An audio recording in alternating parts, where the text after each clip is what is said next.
제외한 사례를 듣다 보면 혹시 이런 생각이 들지 않나요? 나도 조금만 시간이 지나면 그 사람이 나를 그리워하지 않을까? 후회하고 다시 돌아오지 않을까? 하지만 이런 믿음만 계속된다면 상대방이 돌아올 가능성이 커지는 게 아니라 오히려 점점 줄어들 수가 있습니다. 신경과학 연구에서 증명된 바가 있는데요. 이별을 통보한 사람들의 뇌는 헤어지는 게 맞다 라는 믿음과 좋은 날도 많았지 라는 따뜻한 추억 사이에서 갈등을 느끼게 됩니다. 이런 부조화로 인해서 불편한 감정이 생기게 되죠. 이때 인간의 뇌는 이런 불편한 감정을 없애기 위해서 이미 내가 선택한 옵션인 이별, 이거를 괜찮은 판단이라 과대평가하고 관계 유지라는 옵션은 평가절하하게 됩니다. 헤어지는 게 맞다라는 쪽으로 합리화를 하게 되는 거죠. 진화 심리학 관점에서 보면 이런 합리화는 인간이 에너지를 낭비하지 않고 이미 선택한 행동을 효율적으로 유지하기 위해서 반드시 필요한 과정이기도 합니다. 그래서 이별을 통보한 사람의 뇌는 한번 내린 결정을 지키기 위해서 시간이 지날수록 헤어진 게 맞다는 근거를 더 모으기 위해 노력하게 됩니다. 따라서 헤어진 연인한테 후폭풍이 오려면 반드시 필요한 전제 조건이 있습니다. 그건 바로 상대방의 합리화가 흔들려야 된다는 거예요.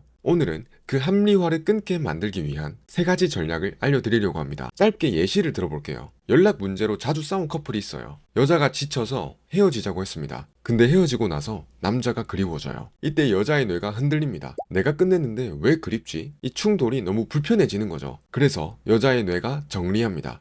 헤어진 게 맞다라는 걸 증명하자. 그 순간부터 이런 생각이 커져요. 어차피 다시 만나도 또 싸울 거야. 그 남자의 연락이 별로였던 건 날 그렇게 안 좋아해서야. 내 감정만 낭비했어. 실제로는 남자가 최선을 다했을 수도 있죠. 근데 이별을 말한 사람의 뇌는 최선보다 이별을 정당화할 수 있는 근거를 먼저 찾습니다. 이 현상은 연애만이 아니에요. 큰 결정을 한 사람일수록 자기 선택을 지키려는 방향으로 그 기억이 편집되는 게 자연스러운 거예요. 우리가 비싼 물건을 구매한 뒤에 그래도 잘 샀어, 이렇게 스스로를 위로하는 것, 새로운 선택을 한 뒤에 그 선택의 긍정적인 면만 보려고 하는 것, 모두 같은 메커니즘이에요. 처음엔 다시 만나봤자 또 연락 문제로 힘들 거야, 이런 생각이 시간이 지나면서 이렇게 바뀌어야 된다는 겁니다. 근데 이번엔 다르게 하겠다고 하던데, 힘들어 보이긴 했는데 다시 만나면 같을까? 다를까? 조금은 애매한데, 이런 식으로 헤어지는 게 맞다라는 확신이 과했나? 라는 의심으로 바뀌는 순간이 필요하다는 겁니다. 그럼 어떻게 해야 그 합리화를 예방하거나 무너뜨릴까요? 총 3가지 방법을 말씀드릴게요. 첫 번째 방법은 이겁니다. 상대방이 생각하는 이별 요인보다 더 큰 의미를 부여하는 겁니다. 한마디로 문제의 차원을 바꾸는 거예요. 실제로 제가 상담해드렸던 분의 예시로 설명드려 볼게요. 남자가 점점 소홀해져서 헤어진 케이스였어요. 그 남자는 식당을 운영하는 사람이어서 쉬는 날이 딱 일주일에 하루였는데요. 그 하루를 데이트하기보다는 잠을 좀 더 자거나 친구를 만나는 데에 쓰기 시작했죠. 그래서 점점 여자친구는 지쳤고 이별을 통보했습니다. 이때 남자가 하면 안 되는 말이 뭘까요? 미안해, 앞으로 잘할게, 이렇게 반복하는 겁니다. 이렇게 얘기해봤자 여자는 이제 와서 무슨, 이미 늦었어, 원래 너는 날 우선순위로 안 둔 거야, 이렇게 생각하게 됩니다. 그럼 어떻게 얘기해야 될까요? 이때 남자분은 저랑 상담을 받고 나서 본인과 여자분이 처한 가정 상황을 적절히 섞어가면서 이런 뉘앙스로 얘기를 했습니다. 내용이 아주 조금 길기는 하지만 합리화를 흔들기 위해 어떤 말을 해야 되는지 핵심적인 내용이 들어가 있는 거기 때문에 집중해서 들어주시길 바래요. 남자는 여자한테 이렇게 말했습니다. 딱 하루 빼고 매일 새벽까지 일하고 오전에 일어나서 또 씻고 바로 출근하는 걸 너도 알지 않느냐. 근데 어느 순간부터는 번아웃이 와서 일 나가지 않는 시간조차 스트레스 받고 힘들더라. 그러다 보니까 너랑 점점 싸우게 되는 것 같아서 나 혼자 시간을 보내보기도 하고 다른 걸 해보려고도 했다. 나도 다른 직장인들처럼 저녁에 시간이 있고 주말에 쉬고 싶은 것도 있다. 그랬으면 아마 너랑 이렇게까지 되진 않았을 것 같다. 근데 내가 왜 그렇게까지 했겠느냐. 나는 그냥 연애만 하고 싶었던 게 아니라 우리가 결혼했을 때 겪을 수 있는 현실적인 문제들을 미리 해결해주고 싶었다. 만약 내가 지금처럼 일하지 않았다면 최근에 너가 돈 때문에 문제가 생겼을 때 남자친구로서 아무것도 못해줬을 거라고 생각한다. 물론 너가 서운했고 외로웠을 거라는 거 충분히 이해한다. 그 부분은 정말 미안하게 생각하고 나도 아쉬운 부분이 많다. 너가 서운했던 거, 상처받았다는 거 인정한다. 그 당시에는 우리의 미래를 좀 더 현실적으로 생각하는 게 더 중요하다고 생각했다. 정서적인 부분은 많이 신경을 못 썼던 거 인정한다. 너한테 이런 속 얘기를 말도 제대로 못하고 혼자 시간 보내서 다시 한번 사과하겠다. 이런 뉘앙스의 얘기를 한 겁니다. 이 내용의 핵심은 헤어지게 만든 요인이 단순히 애정의 문제였던 게 결혼과 미래를 위한 희생, 노력이라는 다른 차원의 이야기로 바라보게 유도했다는 겁니다. 물론 여자 입장에서는 당장은 받아들이지 않을 수 있습니다. 아무리 잘 얘기해도 지금 당장의 원망감이 크기 때문에 믿고 싶지도 않고 그저 남자의 말이 핑계라고 생각할 수도 있습니다. 하지만 시간이 지나고 남자에 대한 원망감이 가라앉으면 마지막에 했던 이 얘기가 상대방의 머릿속에서 계속 곱씹어지게 되는 거죠. 그리고 그렇게 합리화의 균열이 생기기 시작하는 겁니다. 다음으로 상대방의 합리화를 꺾기 위한 두 번째 방법은 적절한 비판과 당당함을 보여주는 겁니다. 비판을 하는 게 오히려 관계를 멀어지게 만드는 거 아닌가요? 이런 의문이 들 수 있습니다. 물론 당장은 그 사람의 자존심이 상하고 기분이 상해서 멀어지는 것처럼 느껴질 수도 있습니다. 하지만 나도 선택권이 있는 사람이라는 걸 보여주는 게 더 중요한 경우라면 지금 잠깐 멀어지는 건 2보 전진을 위한 1보 후퇴라고 생각할 필요가 있습니다. 상대방이 나의 가치를 낮게 보고 이별을 통보했다면 내가 비굴하게 매달리는 순간 그 평가는 확정됩니다. 그럼 아무리 시간이 지나도 상대방의 머릿속에서 나라는 사람은 이렇게 정리됩니다. 나한테 잘해주긴 했는데 매력은 없었어. 그냥 착한 사람인 거는 맞았어. 하지만 내가 담담하게 당당하게 이별을 받아들이는 모습을 보이면 어떨까요? 상대방은 무의식 중에 이렇게 생각하게 됩니다. 어라? 내가 헤어지자고 했는데도 저렇게 담담하네. 계속 매달릴 줄 알았는데 안 그러는구나. 혹시 내가 잘못 판단한 건가? 특히 평소에 내가 늘 맞춰주고 저자세였던 사람이라면 그런 내가 갑자기 당당한 모습을 보이면 이것 자체가 새로운 매력으로 어필됩니다.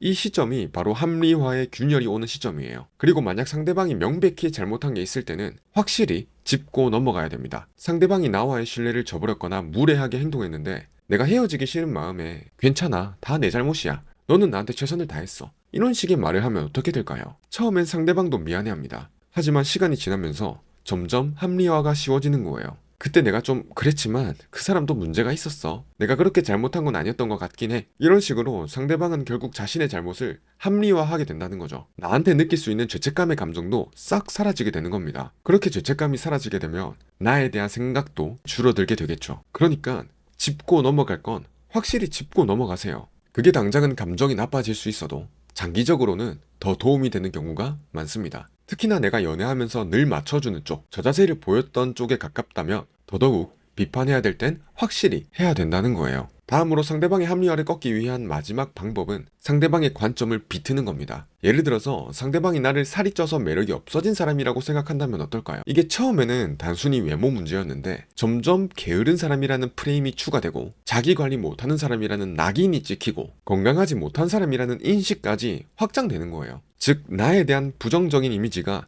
눈덩이처럼 커지는 거죠. 이렇게 낙인이 찍히고 그 낙인이 커지게 되면 상대방은 나와 헤어지는 게 맞다는 판단에 더 확신을 가지게 됩니다. 그래서 이런 경우에는 상대방이 바라보고 있는 나의 이미지, 나에 대한 관점을 비틀어야 되겠죠. 이를 위해서 논리적으로 설명을 하거나 반박을 할 수도 있지만 곰곰이 생각해 봤을 때 상대방의 생각도 일리가 있고 내 생각도 일리가 있는 경우라면 논리적으로 부딪혔을 때 그냥 팽팽한 감정 싸움만 될 리스크가 있어요. 그래서 이럴 때는 논리적으로 반박하는 것보다 때로는 강하게 주장하는 게 더 효과적일 수 있습니다. 목소리 큰 사람이 이긴다는 말 들어보셨죠? 이게 비이성적으로 들릴 수 있긴 하지만 현실에서 실제로 작동하는 메커니즘이에요. 이걸 심리학에서는 휴리스틱이라는 용어로 설명할 수가 있습니다. 복잡하고 불확실한 상황에서 인간의 뇌는 에너지를 아끼기 위해서 논리를 따지기보다 상대방의 태도에서 단서를 찾곤 해요. 그래서 사람들이 다른 사람이 목에 힘을 주고 확신에 차서 말하면 무의식 중에 저렇게까지 말하는 걸 보니까 뭔가 있긴 한가 보다 이런 식으로 생각하기가 쉬워지게 되는 거죠.